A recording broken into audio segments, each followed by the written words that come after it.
Hey everyone, welcome back to another episode of Seekers of the Malediction. I am Pat, and today we have another battle report where I'm playing my Ingor Swarm deck, and this time we are playing against Spar.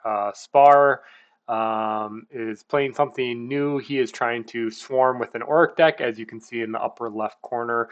There's like a bajillion models up there, so I'm not quite sure on the exact specifics, but swarming with he's trying to swarm with more high-end models. So he has the Battle Masters and the Exemplars and a couple other high-end pieces, as you can kind of see there.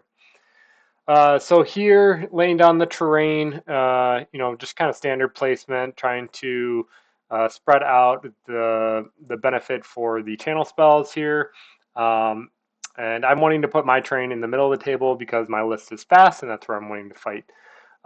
So one thing I do here is he places the first husk, and I think wants to kind of spread out where I want to run right at him. So I'm putting my husk dead center in the table. That way, whenever a husk is placed in the middle of the table, it's going to skew the board, and there's going to be a non-even kind of husk based on deployment zone, right? So, an even one would be for any corner, you can kind of comfortably get two. But when you put a husk in the dead center of the table, it kind of splits the field, and now you're creating deployment zones where there might be a deployment zone that can only get one comfortably, or another one that might be able to get three comfortably.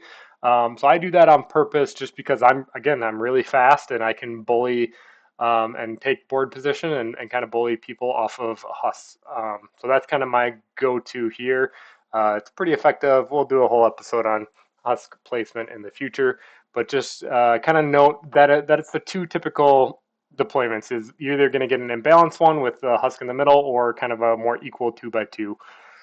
So here, bidding corpse explosion, he ties and we roll off. I believe I win. Yep. So almost 90% of the time, whenever I win, I'm picking deployment zone, just because there's always going to be a more advantageous one. Um, so yeah, I picked the bottom left because I'm not sure why I picked the bottom left. To be honest with you, instead of the top right. Huh. Yeah, not sure there. Oh, it's probably because of my hand being what it is. I wanted to come across and fight on his side of the board, and I'm really fast.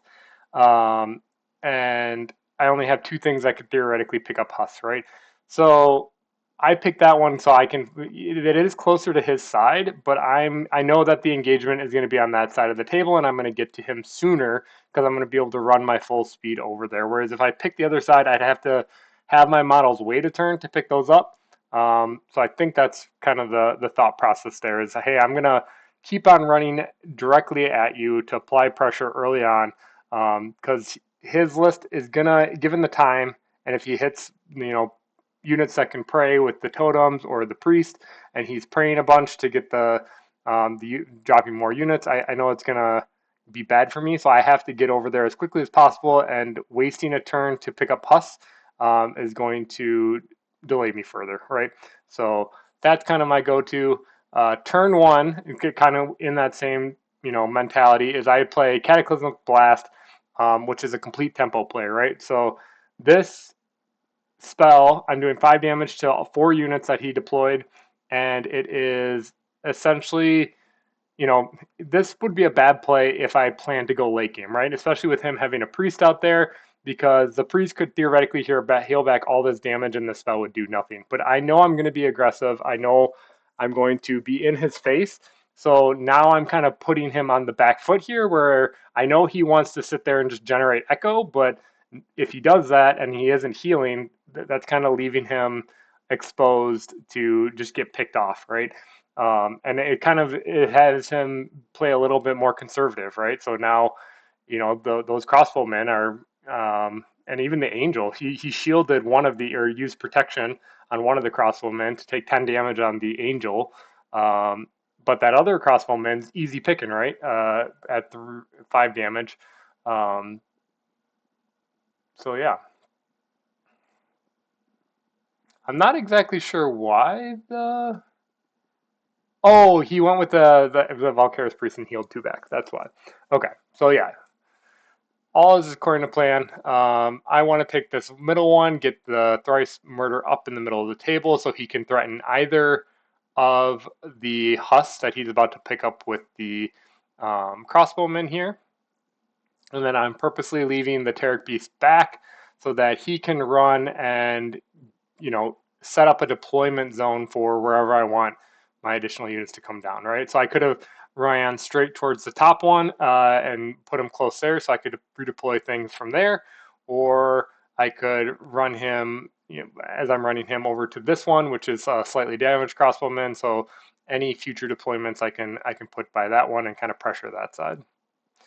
Uh, he does get the last move here though with the angel, so I have to be a little bit cautious, and I can't just put him out there to get eaten by an angel. He runs the angel up and contests this middle husk, which is an interesting play. Again, because I could now deploy more things in the middle here and just surround this angel, and the angel's worth 8 mastery as well. So he comes out pretty strong though, being able to pick up 2 relics right off the board, deny me the middle one, which is fine. But again, I'm already starting to apply pressure. I already have a lot of things half dead.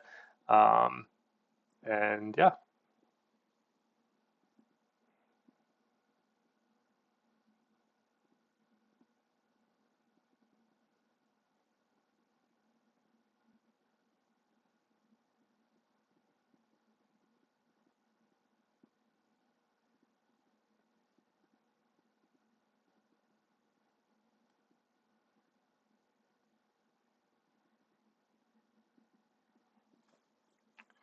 All right, so I'm bricking a little bit of my hand here, getting 3 spells out of the 8 total in my or 9 total in my deck, and even bidding one away. So getting flooded a little bit with spells here, but it's not the worst thing in the world. These corpse explosions, I definitely don't want to be playing, so they're just kind of dead in hand, unless it literally wins me the game, because I can't be getting out activated too much against this list. Um, so honestly, a better option might have been to try to bid one of these away, but I think he had. I think he just. I'm more afraid of what he has in his hand. I don't think he would. I think he would contest it. Is what I'm trying to say. So I don't think bidding would have been too much here, and I don't think I comfortably would have won it. But Spar was trying to do something, and we had a little bit of an oopsie here. So a quick Control Z to put things back where they were. This is like one of the few times I think Control Z and DTS actually did the right thing. Most times it's like a big no-no to ever hit Control Z, um, just because I feel like it breaks the game and resets a bunch of things. But luckily it works in this scenario. So he's playing down a Knight Exemplar and a Terric Beast.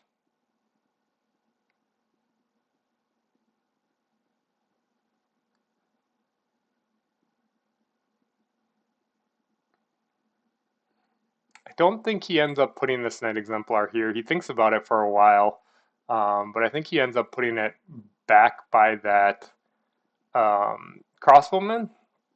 And I think his reasoning for this is if I lose both of those and I pick up this husk, that puts me at 35 then, which is a pretty devastating position. Remember, my shaman is right there to kind of with Veil Piercer as well, so I can be doing 10 damage there on hits as well, or 6 on glances. So it's pretty threatening, and he's expecting me with flooding and stuff like that to drop 1 to 2 units this turn with 4 echo. Only able to play the dead at arms here, but and then here I am kind of hemming and hawing about what I want to do, whether I want to. Um, all right, he realizes that he needs to generate more echo, so he puts them back by the priest, so the priest can sit there and double pray. Um,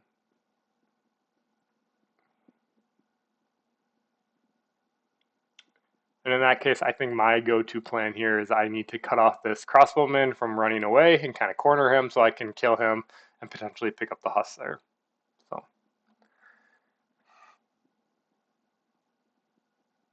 so he still has initiative. His first action, which I wasn't really expecting, is to just run away with the angel. Um, so then my first action needs to be to block off this crossbowman. Um, and I'm trying to put him in a way that he can't really shift or do anything. So what I'm trying to do is prevent him from being able to shift to the right side of the map. But if he shifts to the left side, that's okay because that's putting him closer to my Terric Beast, which would be able to charge him, as well as closer to Thrice Murder and stuff. So I'm fine with him if he wants to spend his activation to shift towards the middle of the table, but I can't have him be shifting away towards the board edge. So that was my thought there on that placement.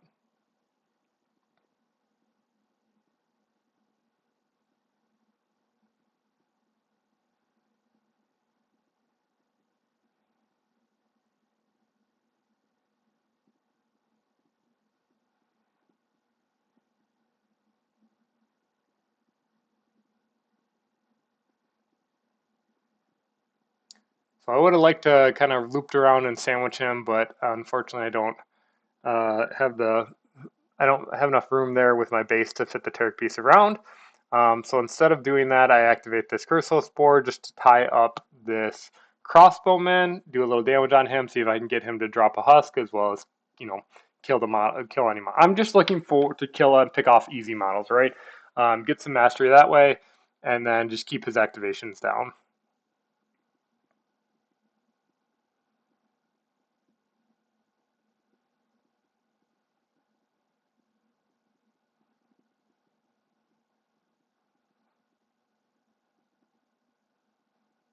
So he's going to charge in with his Terric Beast here, try to free up his crossbowman.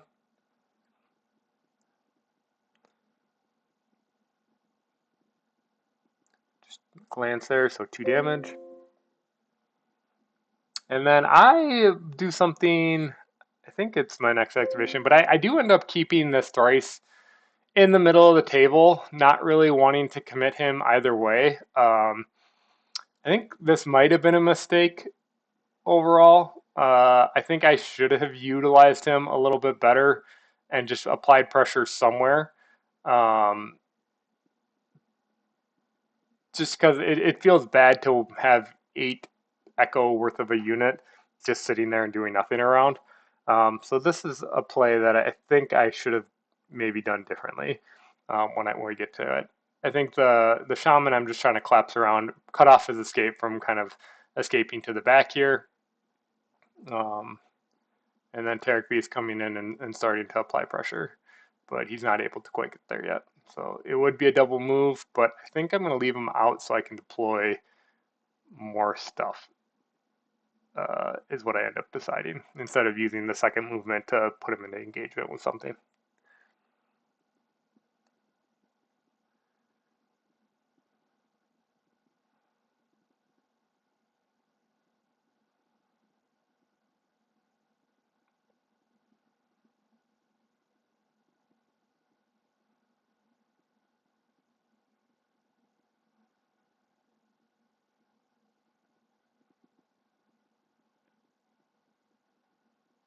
All right, so he commits his exemplar up here to the north, pretty much turning off me being able to kill that crossbowman.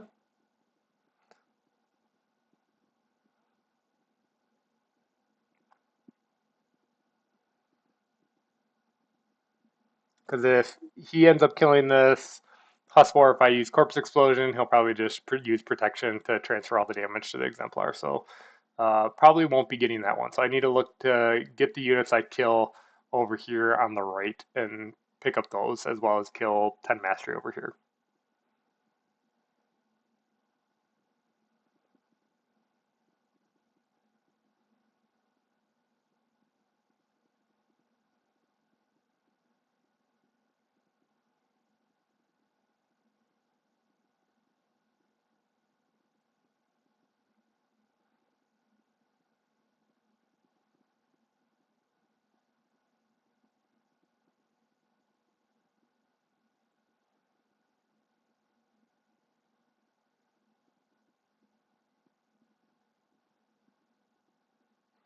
So instead of shifting, he uses an opportunity to just walk away, take a retaliation, um, and then he'll use protection to transfer to the knight, and then he shoots the boar and kills it, uh, which I'm fine with. I proc the mastery, flip over unit, just gives me 2 more echo, which is great.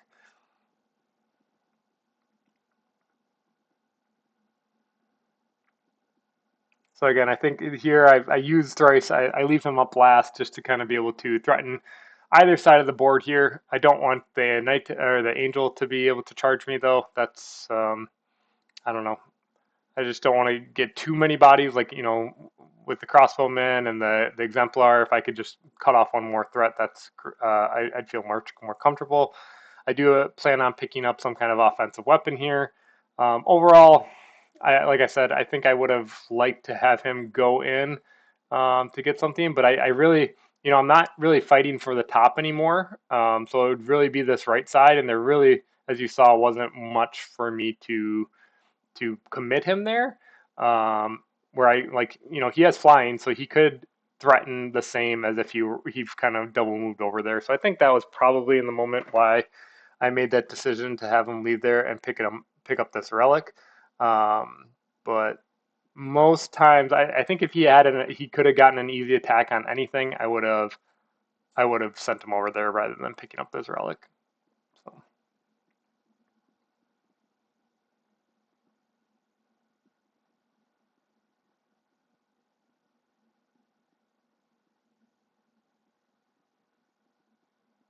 All right, this time I bid, I guess. I'm, now that I'm at 20 mastery here, I think I'm feeling like I'm going to try to close out the game this turn. I think that there's enough that I can kill slash pick up that I could possibly win the game. So bidding, a card that essentially is going to just to get stuck in my hand anyways, is worth it to me. My plan here is to kill the crossbowman and pick that up, um, and then just find what is it, 7 more mastery, which is probably killing the priest here. Um, is my thought. Or not the priest. I'm sorry, the angel.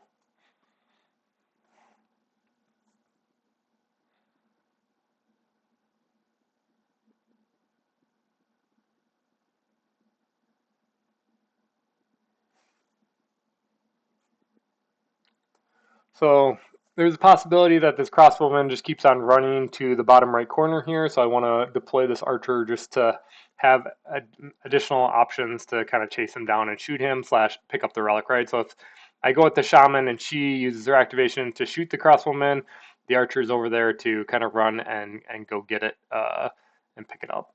So.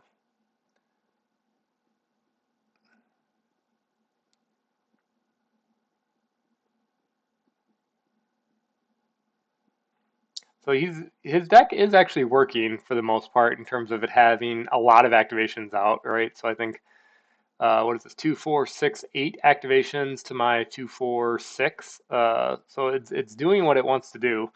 Um, it's just can you hold on? I think this is really the critical turn. If the game went on another turn, maybe I had one more turn after this one if I don't win it here. But I'm already, beginning to feel the pressure, and I've already bid away 2 corpse explosions, right, which is my way to deal with somebody flooding the board. So.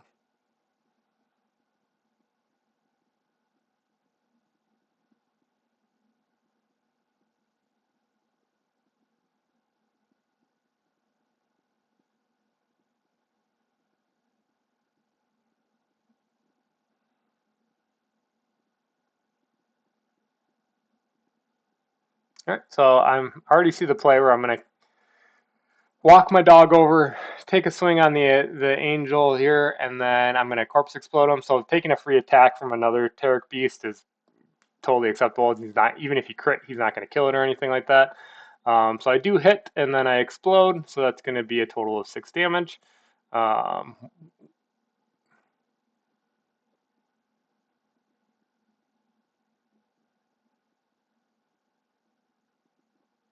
and now I just, even with the Fang, I can use double walk over. Even on a glance, I'm going to be able to hit the Angel here. So I think he sees this as well, and he's realizing, oh, maybe I need to get my Knight over there to protect the Angel.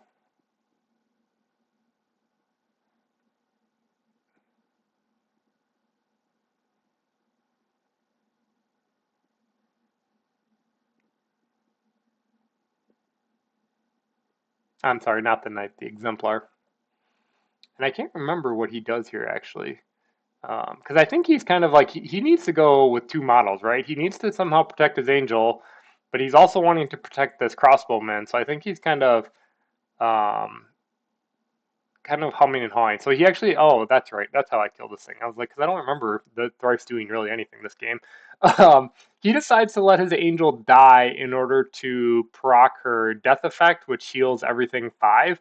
I think he was afraid that Thrice comes over even if the angel lives, and I just kill the like all the little stuff like the priest and some other things. I don't know if I could have killed all that stuff to be honest with you, but that's what he kind of decides to do. And then, um,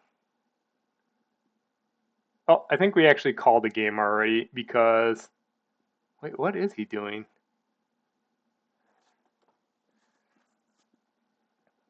I think he just ends up moving the crossbowman, and he realizes that no matter where I place him, I can kill him and kind of scoop the relic. But I think he calls it at this point because I think I can just kind of collapse on him too much, and he's already a lot of things are damaged quite a bit.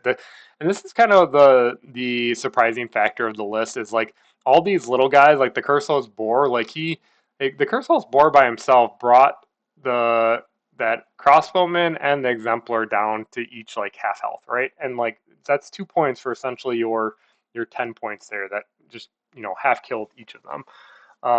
So the list does a lot of like hitting up in terms of like how much damage it can do.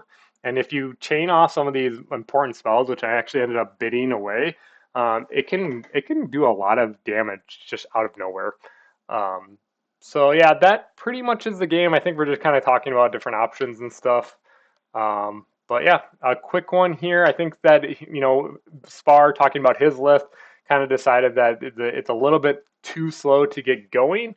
I don't know if he's still tinkering with it, but yeah, it's an Auric kind of high-end swarm list, and when it hits, it can really go. So, if you have any questions, please feel free to comment. If you aren't subscribed to the channel, we'd really appreciate it. Otherwise, until next time, have a good one.